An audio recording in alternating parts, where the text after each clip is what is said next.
Bonjour à tous. Voilà, avec l'équipe de conduite pastorale, on a décidé, et j'ai décidé de pouvoir vous adresser ce petit message dans cette période un peu compliquée. Voilà, tout d'abord, vous dire combien vous me manquez, pour la plupart, même si je suis très touché, très étonné de tous les liens que je peux percevoir grandir à travers les réseaux d'attention, de visites, de déplacements, voilà, dans des circonstances qui ne sont pas faciles. Il y a quand même de très belles choses qui se passent et ça remplit de joie quand même mon cœur de pasteur. Je voulais vous partager quelques réflexions voilà, que nous donne ce temps que nous vivons actuellement. Tout d'abord, nous sommes au début du carême et durant ce temps de carême, nous l'avons entendu dimanche dernier, devant notre écran de télévision, Jésus est poussé au désert. Jésus nous conduit au désert. C'est très classique, c'est vraiment la démarche du carême. Et de fait, là, cette année, nous sommes conduits au désert. Sauf qu'en général, on vit ce temps-là comme un dépouillement de ce qui nous encombre, de ce qui... Voilà, on essaie de se priver un petit peu. Là, ce n'est pas nous qui nous dépouillons nous-mêmes, c'est on est dépouillé de ce qui en plus est quelque chose qui nous est très cher, très important, cette messe dominicale. Alors on ne comprend pas. Ça nous paraît difficile. Le carême, il est là pour creuser au contraire cette soif de l'Eucharistie, cette soif de la messe, cette soif de Jésus, et là, on en est privé. Alors comment comprendre cela? Tout d'abord, je m'interrogeais en disant, mais comment il nous faudrait peut-être réentendre les mots du Seigneur à Abraham. Quitte ton pays et va là où je t'indiquerai. Le Seigneur ne donne pas la feuille de route à Abraham. Il invite simplement à la confiance, à se laisser guider pas à pas, jour après jour, mois après mois, année après année, avec des événements, à travers des épreuves. Fais-moi confiance. Je pense aussi aux paroles de Jésus après la résurrection à Pierre, lorsqu'il dit, quand tu étais jeune, tu mettais ta ceinture toi-même pour aller là où tu voulais. Quand tu seras vieux, c'est quelqu'un d'autre qui te mettra ta ceinture pour t'emmener là où tu ne voudrais pas aller. Le Seigneur l'appelle à la confiance. Le Seigneur l'appelle à se laisser conduire, à se laisser dépouiller. Voilà peut-être la foi à laquelle nous sommes appelés. Un dépouillement que nous ne maîtrisons pas. Un dépouillement que nous avons à consentir et à accepter. Voilà peut-être le véritable carême. Voilà peut-être le véritable jeûne que le Seigneur désire pour nous. Est-ce que je suis prêt à lui remettre tout, à lui remettre ma volonté, à lui remettre la maîtrise de la situation de ma vie? Je pense encore à cette femme, à cette pauvre veuve que Jésus met en exemple dans l'Évangile. Elle qui a donné 2 petites piécettes dans le tronc du temple. Et Jésus disait, mais elle a donné tout ce qu'elle avait pour vivre. Eh bien nous aussi, nous voulons vivre et entrer dans la joie de Pâques, mais cela nous appelle à nous laisser dépouiller. Non pas nous dépouiller nous-mêmes, mais nous laisser dépouiller. Sur ce temps du carême, ce temps du dépouillement, je vous encourage aussi à vous demander, mais on est dépouillé de ce qui nous est important, essentiel, la messe, l'Eucharistie, l'Assemblée dominicale. Le Concile Vatican II dit que c'est la source et le sommet de toute vie chrétienne. Mais est-ce qu'on ne s'y est pas un peu habitué? Moi, je suis touché de voir les personnes qui me disent, mais ça me manque. Eh bien, qu'est-ce qui me manque vraiment?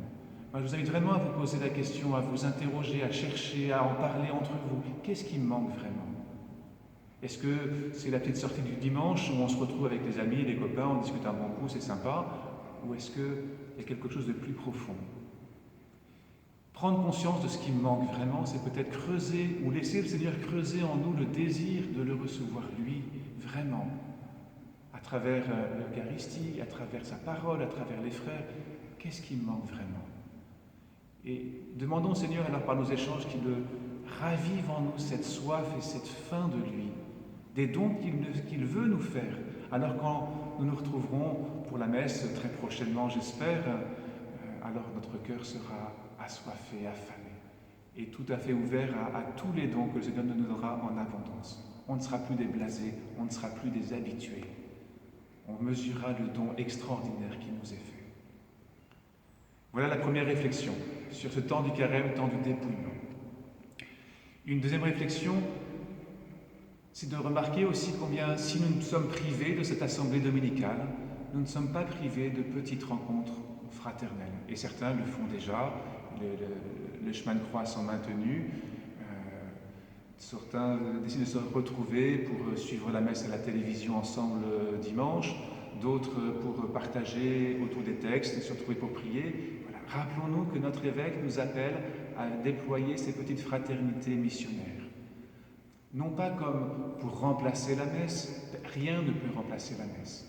La messe est la source et le sommet de toute vie chrétienne. Mais qui dit source, dit qu'il y a de quoi aussi faire écouler ces grâces-là dans notre vie commune, dans notre vie quotidienne avec les autres.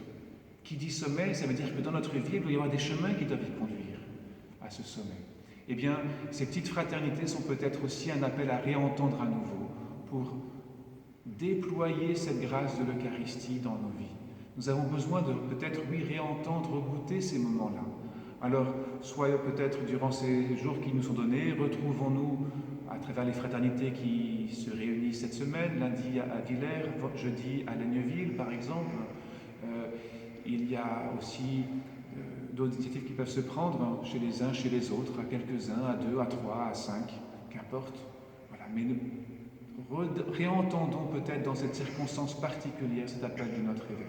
Ces fraternités, elles existent depuis maintenant quelques mois sur notre paroisse et les gens qui la vivent en sont heureux.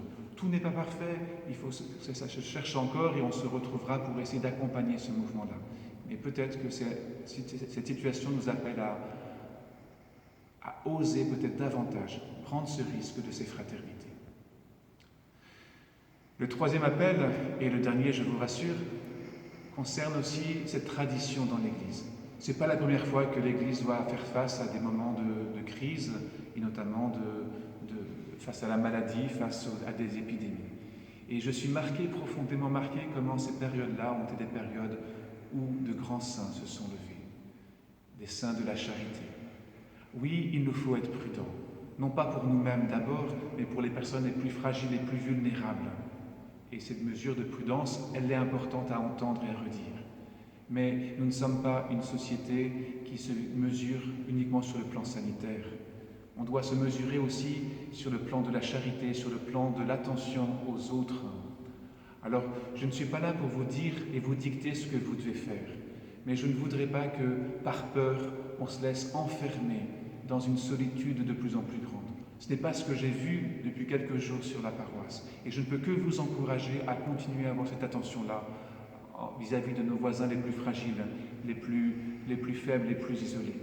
Ceux qui souffrent le plus de cette culture de peur qui nous envahit actuellement, ce sont les personnes les plus fragiles, les plus seules, celles qui ne sont pas sur les réseaux sociaux. Alors, vraiment, essayons de faire attention à elles. D'autre part, je vois combien dans les supermarchés, les rayons sont vides, les produits alimentaires de base sont vides. Or, je me pense à ces familles plus pauvres qui n'ont pas forcément eu l'argent pour se déplacer ou pour aller acheter tout de suite. Comment elles feront? Je pense à ces familles qui vont aller au Resto du Cœur. Comment elles feront si la collecte des Restos du Cœur ne se fait plus? Comment est-ce qu'on peut aussi penser à veiller à faire attention, peut-être à proposer pour une course, à proposer un peu de nourriture si on a un peu plus, ou de garder un enfant, j'en sais rien. Tout ce que je sais, c'est que durant ces périodes que l'Église a pu traverser, le Seigneur a suscité vraiment des trésors de charité, d'inventivité dans ce chemin de l'amour et du service des autres. Et je n'ai aucun doute qu'il saura le faire pas à pas, et aussi dans notre paroisse, les uns avec les autres. Vous allez me dire, mais on n'est pas à la hauteur, on n'est pas capable, on est nous-mêmes fragiles, on est vulnérables, on n'est pas... C'est vrai, le Seigneur, il le sait bien. Il n'a pas choisi des gens parfaits, il n'a pas choisi des gens forts, il a choisi des petits pour pouvoir se laisser embraser par cette charité du Seigneur. N'ayons pas peur, voilà, de pouvoir oser cet amour, d'oser ces risques, selon ce qui nous est possible. Voilà. Alors, cette joie de Pâques, elle grandira. Notre carême ne sera pas celui que nous avons voulu, ce que nous avons souhaité, mais il sera le carême que le Seigneur nous aura donné pour nous unir à lui, à la joie de sa victoire, à la joie de sa résurrection.